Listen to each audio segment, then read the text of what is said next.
Something I found is when I got back from Idaho, I don't know if you can see that right there, but I run Mousses and water got inside my tire. So I found this with the back also. I'm gonna have to take the tire off, clean it out, clean the mousse, re-lube the mousse, and reinstall it. So when changing a tire when it has a mousse in it, I went ahead and I already removed the rim lock nut, so that's free. I already went ahead and just went around the rim and busted the bead all the way around. I did that. Next thing you want to do with spoons, and for me it doesn't really matter, I guess, some people it might, go ahead and get your spoons in here, and then by taking small bites, all you do is go ahead and pull up the tire from the rim. I like to start on the side with the rotor, just so I have a place to keep these spoons kind of tensioned. And then kind of once you do that, then keep working around the tire.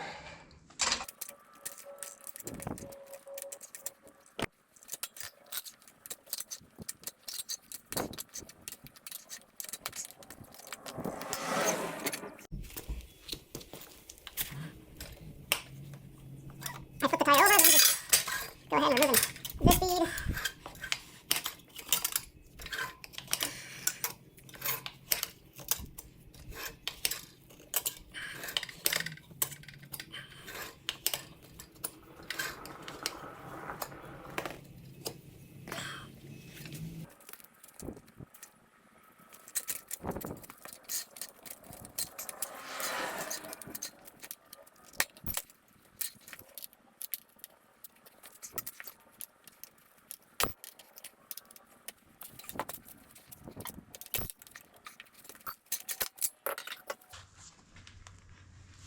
So I don't know if you can see in here, but there is water inside my mousse. So I'm gonna have to take all my mousse balls out, re-lube them, and reinsert them. So as you saw a bit ago, I had water in my tire. I'm assuming it got in there through the spokes because my tire's intact. There's no tears or rips in it. So luckily I found that. I'm gonna go ahead, clean up the rim, take out all the mousse balls, clean those up, re-lube them, reinstall everything. I have a piece of white plastic down here that I'm gonna clean each mousse and then put them on here just to keep everything kind of clean.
Okay, so I cleaned up all my mousse balls. Just so you know, the bike, the Husky 300 TE 2024 model, has about 64 hours on it, a little over 64.2 or something like that. I put these Mousse balls, Mousse inserts in literally the day I got the bike, or not long after, and they're in phenomenal shape. They kind of conformed a little bit to the tire and the rim, which they're going to do, but they're in great shape. So I'm pretty happy with these. You're probably wondering why I care so much about this. Well, the water will break down the silicone and make these Mousse balls degrade faster because of heat. That's why you put the silicone in there, is to reduce friction, reduce the heat, and keep these kind of having a longer life. So yeah, and I'll show you the water that I had in the tire. So there's that water in the tire, as you can see. I'll then go ahead and clean up all that water, clean up the inside of the tire, and re-lube everything.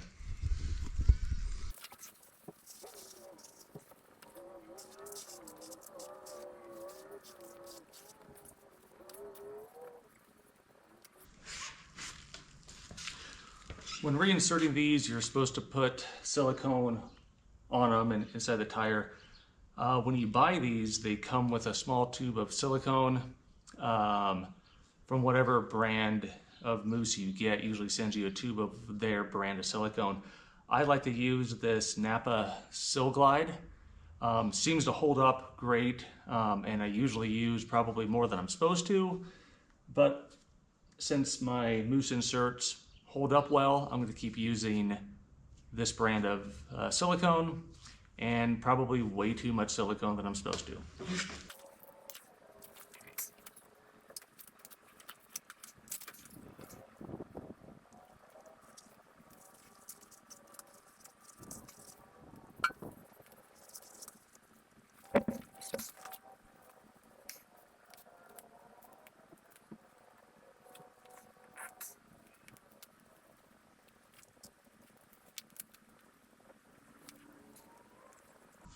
And if you've never dealt with mousses before, this can be messy, hence the gloves and lots of rags.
All right, so I inserted my mousses, lubing each one, lubed the inside of the tire, and then I made sure that they're approximately evenly spaced all around the tire. So I'm ready to replace or to put the tire back on the rim. I like to start with the bead lock myself, just because I like to get that set. I'm sure there's different ways. I'm sure someone watching this video is probably going to lose their minds because I'm doing it slightly incorrect or not how it's supposed to be done, or some way other than is appropriate. But everybody has their own technique for doing tires, and this is just mine.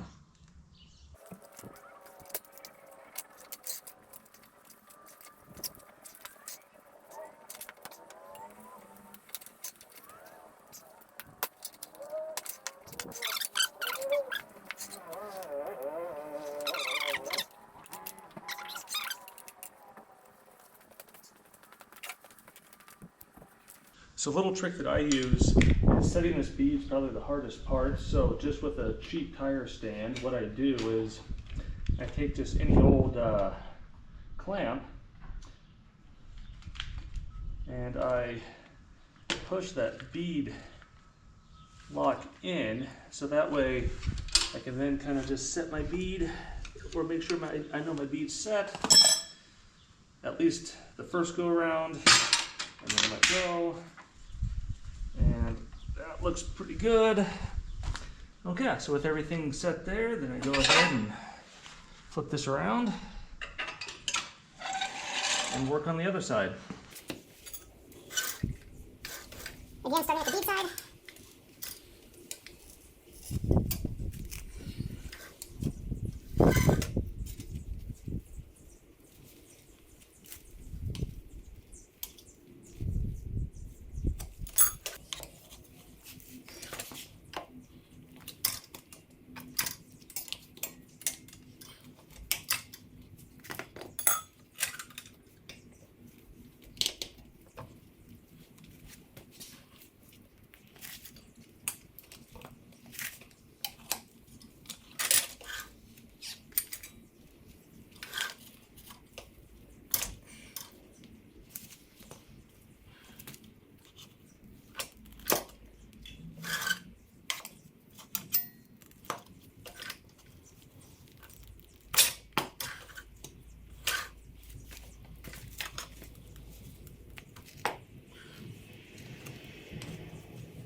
Right now I'm just kind of bouncing it to see if that bead's set. Looks like it did. Another trick you can do is you can always put air into the tire. Since we left that valve there, you can put air to set that bead. In fact, I'm going to go do that right now, just to make sure. All right, with the bead set, I put air in there just to make sure the bead was set. Tightened up my rim lock, and I'm going to go ahead, clean up the extra silicone, and mount it. I'm not the best at changing tires, but I hope this video was kind of helpful.